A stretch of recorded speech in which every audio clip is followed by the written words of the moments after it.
Vstupné brány do miest alebo zástupná hanba. Často to druhé. Taká je realita vlakových staníc. Chceme sa na to pozrieť detailnejšie. V štúdiu už je s nami Oto Váhovský, ktorý sa téme venuje. Oto, tak prečo niektoré stanice u nás akoby zaspali dobu?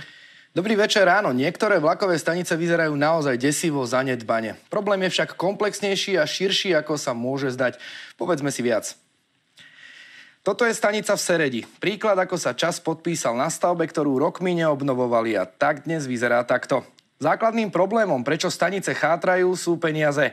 Štátne železnice jednoducho dlhodobo nemajú dosť peňazí ani na prevádzku a základné opravy, nie to ešte na väčšie investície. A potom to vyzerá presne ako na tejto fotke v Seredi. Ak stanicu vlastní napríklad magistrát ako hlavnú v Bratislave, ani jeho rozpočet na takúto veľkú investíciu nemá. Do úvahy tak prichádza financovanie cez PPP projekt v spolupráci so súkromníkom, ale aj takých je na Slovensku málo. A to preto, že samosprávy by nemali na splátky takýchto projektov. Ide totiž často o milióny eur. Železničná stanica však môže vyzerať aj takto. Moderná, čistá a s množstvom služieb pre občana.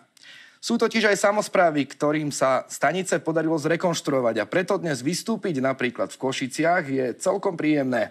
Iným pozitívnym príkladom je aj Svit pri Poprade, no a vlajkovou loďou bude po dokončení zrejme aj dopravný úzol stanica Žilina. Ak máte vo svojom meste stanicu, ako sme práve ukázali, to znamená buď peknú, ktorou sa chcete pochváliť, alebo škaredú, o ktorú chcete, aby sa kompetentní začali zaujímať, pošlite nám fotku na šírku na známu adresu somreporter@markiza.sk. Najlepšie fotky od vás sa stanú súčasťou pripravovanej reportáže.